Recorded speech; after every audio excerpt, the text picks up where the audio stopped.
La libertad sindical forma parte de los conocidos como derechos laborales o derechos de los trabajadores y surge para reconocer la labor de los sindicatos como un contrapeso a la libertad contractual del empresario.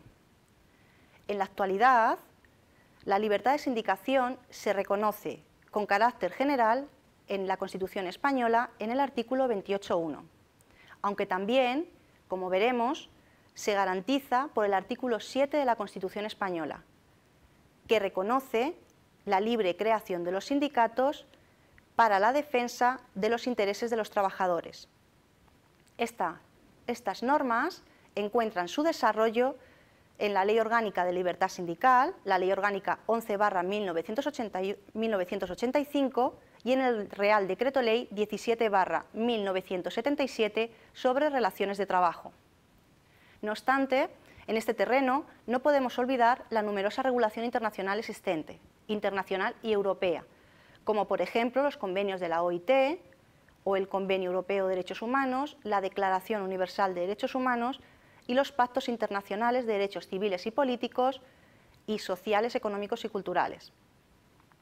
La libertad sindical consiste básicamente en el derecho de los trabajadores a fundar sindicatos y a afiliarse a los de su elección de una forma libre, así como el derecho de los sindicatos al ejercicio libre de sus funciones que les son atribuidas básicamente para la defensa de los derechos de los trabajadores.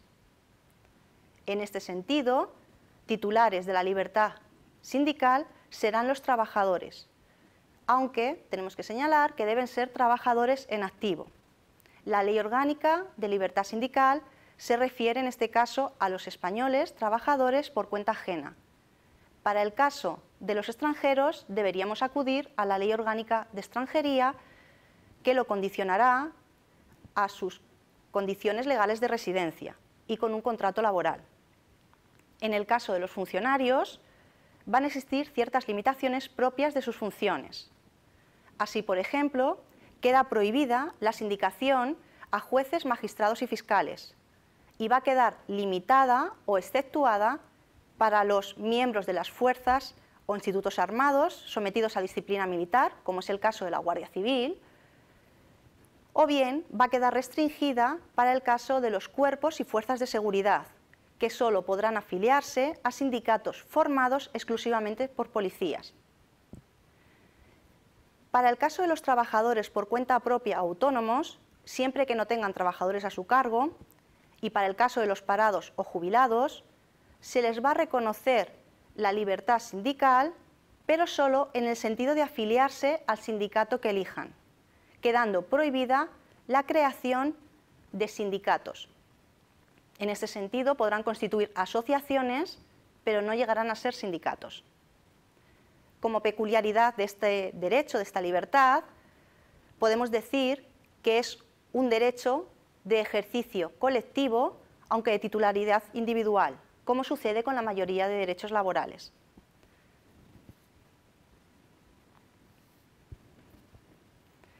El ejercicio de este derecho, al ser de ejercicio colectivo, se va a reconocer básicamente a través de los sindicatos, cuya creación y ejercicio, como hemos dicho anteriormente, se reconoce en el artículo 7 de la Constitución española. Un sindicato va a ser una organización permanente de trabajadores asalariados para la representación y defensa de los intereses de dichos trabajadores frente al empresario y frente a sus organizaciones. Es indispensable que se tenga esta finalidad. En este sentido, obligados van a ser no solo los poderes públicos, sino también los particulares. En relación con el contenido de la libertad sindical, debemos diferenciar una vertiente individual y una vertiente colectiva. Así, en la vertiente individual podemos ver un sentido positivo, conforme al cual cada uno tiene derecho a fundar sindicatos y afiliarse al de su elección, y podemos ver un sentido negativo, conforme al cual tenemos derecho a no afiliarnos a ningún sindicato concreto.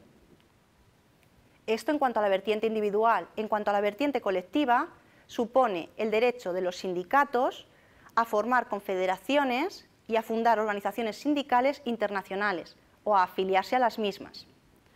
En conclusión, el contenido esencial de la libertad sindical es el delimitado mediante una combinación del derecho a la huelga, la negociación colectiva y las medidas de conflicto colectivo.